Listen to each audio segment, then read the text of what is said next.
Bonjour à tous, aujourd'hui on va regarder de plus près un pot de slime. Alors un pot de slime c'est quoi?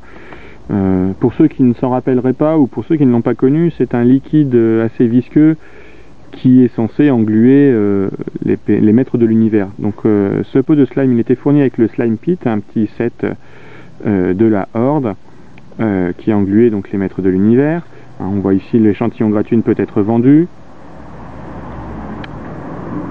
Il est d'époque encore dans son petit plastique. On va donc l'ouvrir histoire de voir ce que ça donne presque 30 ans après,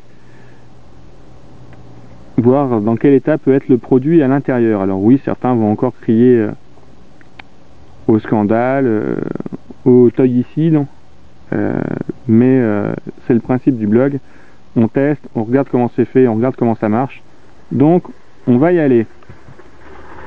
Alors voilà, j'ai incisé le plastique, on découvre donc sur le couvercle la tête de Hordak, le chef de la Horde, et puis c'est maintenant l'heure de vérité, on ouvre. Ouf. Alors on a droit à du slime qui m'a l'air plutôt en bon état, bien dégoulinant. On va voir ce que ça donne à l'intérieur. Donc... Oh oui. Donc ça fait Burke, c'est mon assistante. Il marche plutôt vraiment très bien celui-ci.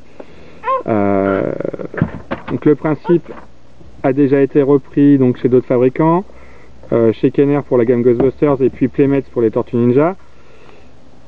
Que ce soit chez l'un ou chez l'autre, il me semble qu'il est un peu moins visqueux, un peu moins collant. D'ailleurs le slime sur la boîte c'est bien marqué qu'il faut bien se laver les mains après utilisation, ne pas ingérer, enfin voilà, toutes les précautions à prendre.